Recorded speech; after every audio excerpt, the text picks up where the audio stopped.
अब यूपी की सियासी खबर की तरफ रुख करते हैं। बिहार के बाद अब यूपी में वोटर लिस्ट को लेकर तनातनी देखने को मिल रही है, लेकिन यहां मुद्दा आने वाला चुनाव नहीं बल्कि बीता चुनाव है। सपा के मुखिया अखिलेश यादव ने इसको लेकर क्या कुछ बयान दिया है, देखिए इस रिपोर्ट में।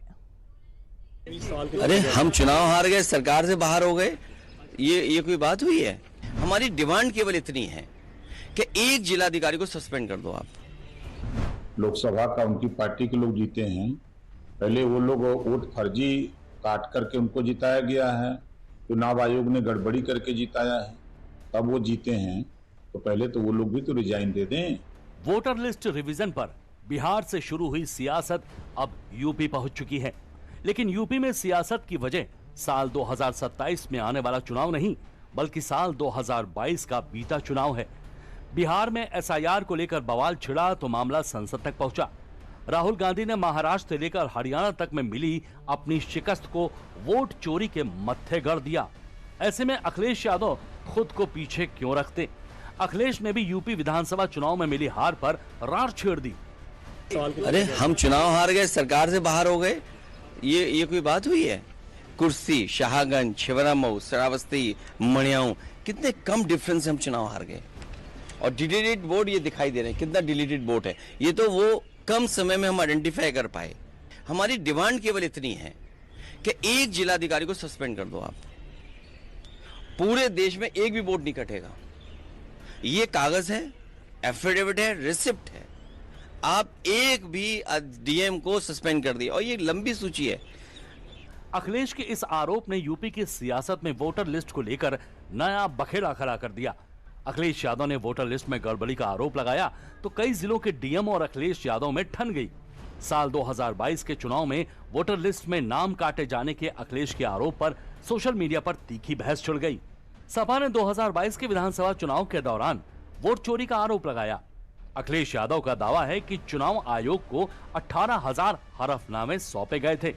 अखिलेश का दावा है कि किसी एक भी हलफनामे का संतोषजनक जवाब नहीं दिया गया। अखिलेश ने जिन जिलों के डीएम का नाम लिया था उन्होंने जवाबी पोस्ट किया है। जौनपुर, कासगंज और बाराबंकी के डीएम ने अपने जिलों का डेटा साझा कर आरोपों का खंडन किया है। जौनपुर के डीएम ने अखिलेश की शिकायत को भ्रामक और निराधार करार दिया है। बाराबंकी के डीएम ने साफ किया है कि जिन वोटरों के नाम हटाने की शिकायत की गई है उनके नाम अभी भी वोटर लिस्ट में हैं। कासगंज के डीएम ने भी साफ कहा है कि किसी वोटर का नाम नहीं काटा गया है। अखिलेश यादव के आरोपों पर खुद जिलाधिकारियों का जवाब भी अखिलेश यादव को रास नहीं आ रहा है। जिला अधिकारियों ने जब अखिलेश के ट्वीट को कोट करके सिलसिलेवार ढंग से जवाब दिया तो फिर अखिलेश यादव के पैरों तले जमीन खिसक गई। अखिलेश यादव चुनाव आयोग पर बरस पड़े और चुनाव आयोग पर जिला अधिकारियों को ढाल बनाने के आरोप लगाने लगे। अखिलेश ने ट्वीट करके लिखा कि जिला अधिकारी को आगे करके चुनाव आयोग बच नहीं सकता, इस मामले में गहन जांच पड़ताल हो। समाजवादी पार्टी द्वारा लगाए गए इस आरोप का जवाब सिर्फ जिला अधिकारियों तक सीमित नहीं रहा। यूपी सरकार में मंत्री ओपी राजभर ने अखिलेश यादव को उनके ही लगाए आरोपों से लपेट दिया, वो भी कायदे से। अखिलेश यादव ने चुनाव आयोग से अधिकारियों के खिलाफ कार्रवाई की मांग की तो मंत्री ओम प्रकाश राजभर ने अखिलेश ने उनके सांसदों के इस्तीफे की मांग कर डाली। करके दें तब ना, पहले वो जहां से चुनाव जीते हैं, लोकसभा का उनकी पार्टी के लोग जीते हैं, पहले वो लोग वोट फर्जी काट करके उनको जिताया गया है, चुनाव आयोग ने गड़बड़ी करके जिताया है, तब वो जीते हैं, तो पहले तो वो लोग भी तो रिजाइन दे दें। समाजवादी पार्टी के जितने सांसद हैं वो रिजाइन दे दें, तब ना माना जाएगा कि नहीं हाँ ये सही बोल रहे हैं। समय सीमा हलफनामा मांग रहा चुनाव आयोग तो दीजिए, ये पहले दें लिख करके, तब ना हलफनामा बनवा के दें, तब ना देवे नहीं करेंगे। क्या लगता क्यों नहीं देंगे? नहीं देंगे ना, हम जानते हैं ना, सब झूठ बोलने के माहिर है, सच सुनने की आदत नहीं है। ये पहली दफा नहीं है कि जब सपा ने यूपी में वोटर लिस्ट में धांधली के आरोप लगाए हैं, लेकिन जब भी सपा ने आरोप लगाए हैं उसे तथ्यों के साथ जवाब भी मिला है। लेकिन बिहार में एसआईआर के साथ अब यूपी में फिर से वोटर लिस्ट के मुद्दे ने जोर पकड़ा है तो बीजेपी की तरफ से सपा समेत पूरे विपक्ष पर हमले तेज हो गए हैं।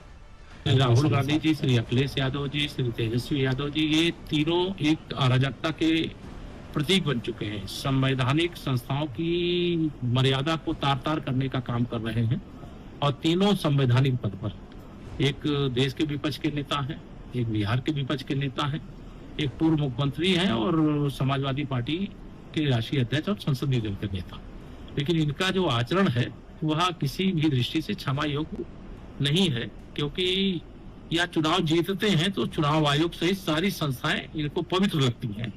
चुनाव जब हारते हैं तो इनको सब कुछ गड़बड़ लगता है और जनता यह सब देख रही है। इनको इतनी करारी सजा बिहार सहित देश की जनता देगी कि राजनीति में यह सब इतिहास के पन्ने में दर्ज हो। यूपी में वोटर लिस्ट पर छिड़ा सियासी घमासान फिलहाल सोशल मीडिया पोस्ट और बयानों तक ही है।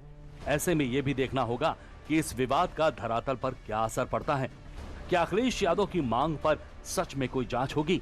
और अगर ऐसा हुआ भी तो अधिकारी सभी आरोपों का जवाब देने के लिए तैयार हैं? ऐसे में सपा के सियासी मंसूबे पूरे होते दिखाई नहीं दे रहे हैं।